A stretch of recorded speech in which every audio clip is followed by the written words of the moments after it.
you are doing great. Want to share a really quick insight about something that seems to have a lot of people distracted. Hasn't changed. We've gotten used to our phones, our devices for years now, and a lot of people are still walking around and they're distracted. Whether it's the person looking at their phone while they're walking that's bumping into things, the person driving while they're looking at their phone, all these different situations. And there's a simple saying, and I once first heard it from my friend Alex Sanfilippo about being where your feet are. Now, I looked it up and it apparently goes back a ways. I've not been able to find out who the author of it is originally. If you know who that is, feel free to share that with me. I'd love to know. But it's this concept, kind of like the Ram Dass, be here now, of being present with where we are. So what I want to suggest to you is three things to consider around this. First of all, and this is something that I had heard and somehow came to me through different readings that I had read, and then heard it was also something in the Buddhist texts or tradition, which is the idea that when we are in the past, we are in a state of worry, which can lead to, let's say, a depression or sadness. And so we're past-based because we're worrying about, sad about what happened yesterday, and we don't like what happened yesterday. And then that leads us to be then anxious and nervous about the future, which is where we're worried about a bad thing might happen again. And in the present, we're just here. So if you look at this, and I remember when I was studying for my degree in psychology, I just remember thinking that how much people who were depressed really seemed to be stuck in the past, and the people who were really anxious were really stuck in the future. And they weren't in either place. They were just fully present with something going on in their head that might go on. And then now you add to this, let's say a notification, it's like, boom, something else. Whether it's the way we handle news sometimes these days, where there's this another alert, a news alert every minute. I don't know if you noticed this with some of the news stations. The default wording is news alert. That's their thing, default, news alert. Everything's an alert. Everything is, oh my God, it just happened. Oh my God, it's so huge. And when we have our phones set this way, that's something that also stirs us. It rocks us. It takes away our ability to focus. There was a study done about 5-6 years ago, and I thought the number was 20. It's apparently 23 minutes on average that it takes a person to refocus after being distracted. So think of that for work. If every 20 minutes or so, your cell phone's going off with some sort of notification, a text, an email, a phone call, whatever it might be, you might never be getting anything done. Now you might say, well, wait, I work for somebody else. That doesn't really matter as much. Okay, well, that's probably costing you productivity and income there. If you work for yourself, it's certainly costing you. So just that simple idea of having a notification, something that's getting in your way, as if it's important. And this goes back to that idea of what you're doing. If it's so important, would you let somebody distract you from that? And giving a notification to random people is probably not going to be the most effective thing. Now, one of the other things you can do is you can set your notifications in a way that only the most important people to you can reach through to you at certain times. So if you're familiar with it, at least on an iPhone, there's a sleep function. So at night when you want to sleep, your texts won't go off, and you can still receive your texts and you can look at them later, but they're not going to distract you. They're not going to buzz. They're not going to vibrate.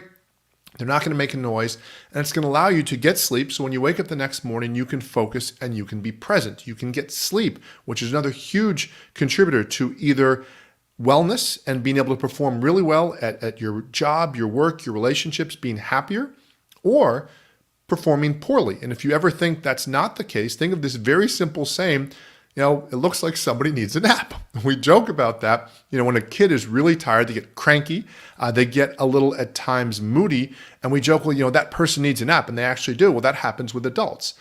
In any society that has ever looked at sleep or measured sleep, we know that that's something that really impacts a person's behavior. In fact, one of the most basic forms of torture is to simply deprive people of sleep and not let them get sleep. And people get moody, they get almost hallucinogenic, they see things. So again, these distractions can be preventing that on a micro basis, preventing you from getting to your work, and they can also prevent you from being present.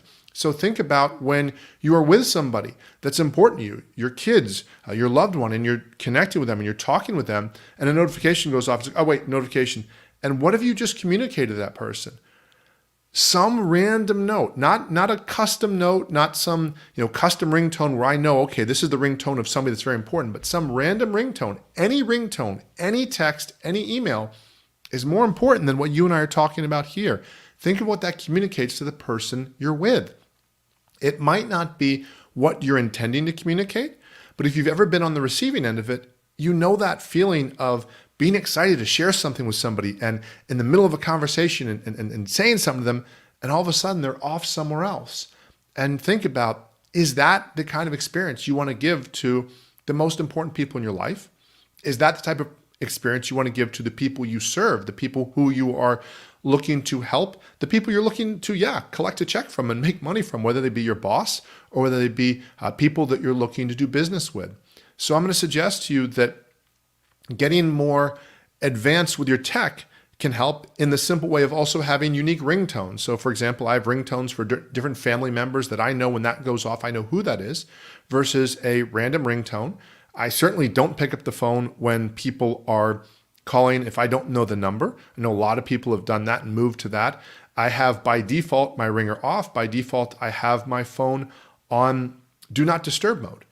And that's because when I'm doing work, I'm looking to get things done. I'm looking to perform. And then when I'm ready, I can check and all those notifications are still there. They're still sitting there. Everything's fine.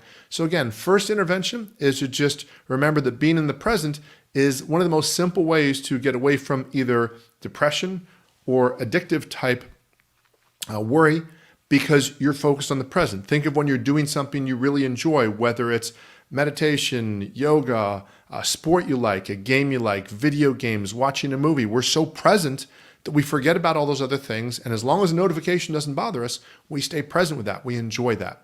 Second, again, with your tech, just look at what you can do with your tech to make it custom so you're only getting notifications when you want to receive them. So to put it a different way, you should never be interrupted. There should never be a time when you think, you know what, I don't want to be receiving a message from someone, and yet I'm getting it. It should be that you're doing your work and you're able to do what you want. And if a message comes and you know what, if that message is coming in, it's somebody that's so important or it's a situation that's so important that I want to receive that. And then the third thing I'm going to suggest to you is just really basic. Look at your life. If any of you are listening have been alive for a certain amount of time, I'm a little over, actually just turned 50. So if you think about it, there was a time we didn't have cell phones. For some people who are younger, they might not be able to conceive of that. There was a time even before beepers. There was a time before pagers. And we got on okay. Everything was okay. Anything that was really important, we figured it out, or we heard about it. Anything that we didn't hear about or didn't figure out about really wasn't that important.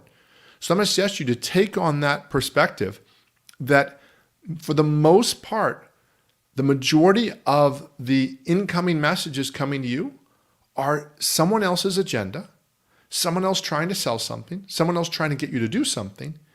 And if that's going to be the case, then decide which are the people that you value enough, which are the business associates, the deals, the organizations that you want them influencing your life because you believe that's a positive thing, versus getting clear about the ones you don't want having that big of an influence.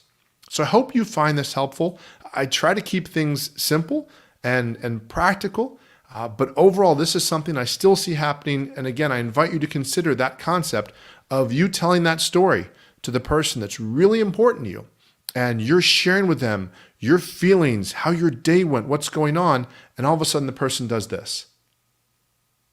And think about what that feels like while the person's doing this and you're telling them what's important to you and they can't even be present with that. So I hope you find this helpful. I hope you, your loved ones, your work are doing great.